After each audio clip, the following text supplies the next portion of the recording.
Hi, and welcome back to STEM with Mrs. Sawyer. I'm so glad you're here. Thank you to those of you who have been able to complete challenges and send me pictures and video of the things that you've created. I love seeing the challenges that you're able to do at home. There's a feedback form on the website in the newsletter. If you're able to complete that and let me know what challenges you've been able to do and maybe some challenges that you'd like to see in the future, I would really appreciate that. And all of our newsletters and videos are available at any time on our website, so you can complete them multiple times in order to grow your brain and stretch yourself and try to do it a different way the next time. This month's challenge is our roller coaster challenge. So we always want to start by making sure we understand what it is that we're creating. So a roller coaster, if you're not sure, is an amusement park attraction that is created using a type of railroad track.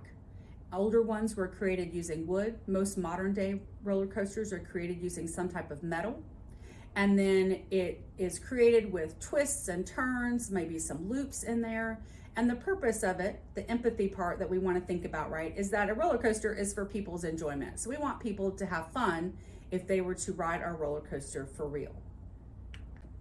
So we're going to continue to learn about the engineering and design process and the design thinking process. And for this month's challenge, I'm going to use some slightly different wording in a couple of places to make sure that we're able to fully understand what each step in the process is. So we're going to start with ask.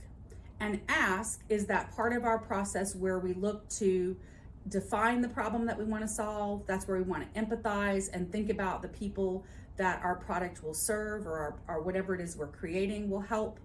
And so start out by thinking what your problem is. So what's the problem you want to solve? And in this case, we know that our empathy piece is for people's enjoyment and to have fun, but maybe there's a specific thing that you want your roller coaster to be able to do. Maybe you're looking to solve a specific kind of twist or turn, or a specific height. So think about what solution is needed in order to solve that problem. Think about maybe what others have done. You might want to do a little research into what some other roller coasters may look like. And then think about the limits that you have. What are your limits on time? Maybe you have some limits on the materials that you have, okay? And think about those when you're deciding what the problem is you're going to solve and what that solution might be for your roller coaster. The next stage in the process for creating our roller coaster is going to be the imagine stage. We want to think about what are all the possible solutions, right? This is that stage where nothing is off the table. Any solution at all that we can think of, we want to brainstorm all those different ideas, document them, make some drawings, make lists and write them down. And then when you're done brainstorming and imagining what all the possibilities are that you could have for creating your roller coaster, choose your best idea to move forward in the process. Once you've decided your best idea and how you want to move forward with that idea, we want to enter the planning stage.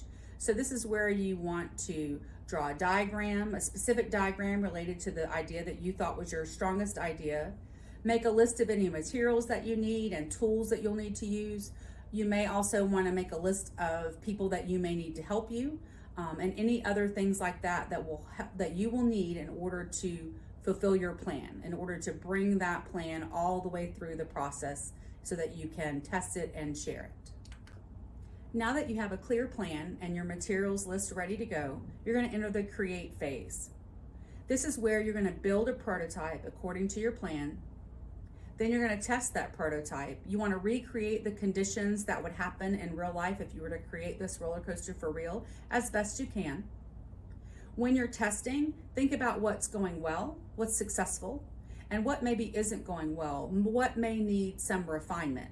And then that's what you're going to do. You're going to readjust, redesign, refine your plan and your prototype, and then you're going to retest it. So this create phase of the process is a circle, right? So you're going to do this part over and over again. Remember that iterate word that we talked about before, and you're going to repeat this part of the process over and over until you have a very successful, strong prototype that will adhere to the testing conditions that you've created in order to be a successful roller coaster. Once you've taken your prototype through the create phase at least a few times, and you feel that you have a successful roller coaster design, I want you to challenge yourself to take it further. Can you make that roller coaster taller? Can you add some different twists and turns? Maybe a loop that you didn't already have in there. How can you make that roller coaster even more amazing? And then as always, at the end of our engineering and design process, we want to make sure that we share our results with others. Find someone, a friend, a sibling, a grown-up at home, and share this process with them. Maybe they went through the process with you and you did it together.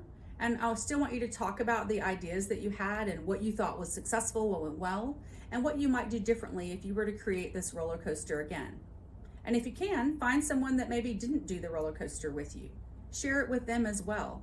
Share those things that went well. Explain your ideas to other people and present your prototype to them. Maybe run it through a testing cycle and let them see what went well with your roller coaster. So thank you again for joining us for another challenge with STEM with Mrs. Sawyer. As always, please send any pictures or videos that you can. Fill out the feedback form if possible. And remember that all of our challenges, newsletters, videos are always available on our website. Thank you so much, and I'll see you next time.